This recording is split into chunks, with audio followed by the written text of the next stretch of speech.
Les saints sont ceux qui suivent correctement le prophète Mohammed sallallahu alayhi wa sallam. Certains d'entre eux sont même des descendants du prophète, comme par exemple l'imam Zayn al-Abidin, qui fait partie des maîtres des successeurs des compagnons. Az-Zuhri rapporte: je n'ai pas vu un seul Hashimite qui soit meilleur que lui, et je n'ai vu personne qui ait plus de science que lui. Lorsqu'il s'apprêtait à faire le wudu, que Allah l'agrée, son visage devenait pâle. Sa famille lui demandait: que te prend-il lorsque tu veux faire le wudu? Il répondait: vous ne savez pas pour qui je compte me lever. C'est-à-dire que lorsqu'il s'apprêtait à faire la prière, il avait la crainte de Allah Ta'ala. Il a été rapporté un jour qu'un incendie éclata dans la maison dans laquelle se trouvait Ali, fils de Al-Hussein, alors qu'il était en prosternation. Les gens s'étaient mis à lui dire: ô toi le fils de la fille du messager de Allah! Ô toi le fils de la fille du messager de Allah! Au feu! Au feu! Mais il ne relevait pas la tête, jusqu'à ce que le feu ait été éteint. Et il lui a été demandé: qu'est-ce qui t'a détourné de ce feu? Il répondait: c'est l'autre feu qui m'en a détourné, faisant allusion au feu de l'enfer. Un jour, un homme était venu à lui alors qu'il était avec ses compagnons dans la mosquée. Il ne laissa pas une seule mauvaise parole sans qu'il la lui ait dite, sans qu'il ne l'adressât à Zayn al-Abidin, qui se taisait.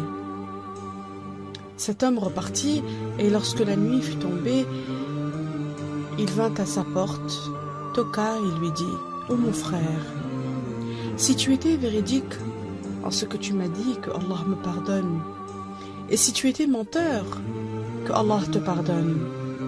Puis il repartit. C'est alors que l'homme courut derrière lui et se mit à pleurer, tant que Zayn al-Abidin eut de la compassion pour lui. Cet homme lui dit: ne me méprends pas, je ne ferai plus rien que tu n'aimes pas. Zayn al-Abidin lui répondit alors: et toi, je te pardonne pour tout ce que tu m'as dit.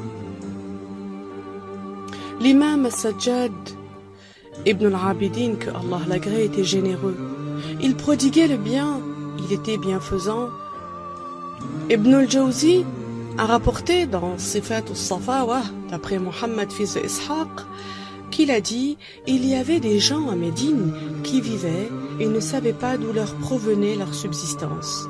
Lorsque Ali, fils de Al-Hussein, était mort, ils ne retrouvaient plus ce qu'il leur était donné de nuit, et il a été rapporté que leur nombre était de 100 familles de Médine.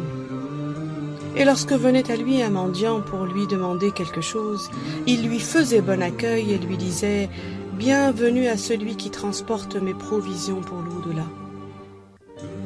Et un des fils de Ammar ibn Yasir rapporta qu'un jour, chez Ali, fils de Al-Hussein, des invités qui avaient demandé à l'un de ses serviteurs à ce qu'il leur ramène rapidement de la viande cuite dans le four. C'est alors que le serviteur, venant en courant, la broche à la main, le fer sur lequel étaient mis les bouts de viande, tombait de sa main sur l'un des enfants de Ali et atteignit sa tête. Il en mourut. C'est alors que Ali lui dit à ce serviteur: tu es libre parce que tu ne l'as pas fait exprès, et l'autorisa à suivre le convoi funéraire de son fils. Zayn al-Abidin était extrêmement bienfaisant à l'égard de sa mère, tant qu'il évitait de manger dans le même récipient qu'elle, de crainte que sa main ne prenne le morceau qu'elle avait vu en premier. Il accomplissait, que Allah l'agrée, chaque jour et nuit 1000 rak'a, des prières surérogatoires, tant qu'il a été surnommé l'imam As-Sajjad, c'est-à-dire celui qui se prosterne beaucoup. Zayn al-Abidin était sur la croyance du prophète et de ses compagnons en termes de croyance en l'unicité de Allah et de son exemption de l'endroit, de la localisation, de la limite et de la couleur. Le maître Murtada al-Zabidi, le commentateur de Al-Qamus, a rapporté avec une chaîne de transmission ininterrompue composée de gens qui sont tous de la famille du prophète de Zayn al-Abidin, Ali, fils de Al-Hussein, a dit dans son épître appelée As-Sahif As-Sajjadiyah au sujet de Allah: tu es exempt d'imperfection, ô Allah, tu n'es pas contenu dans un endroit.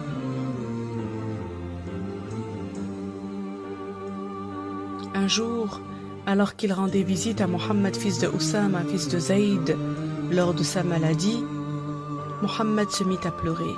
Zayn al-Abidin lui demanda: que t'arrive-t-il? Il lui répondit: je suis endetté de 15 000 dinars. C'est alors que Zayn al-Abidin lui dit: c'est moi qui me charge de les rembourser.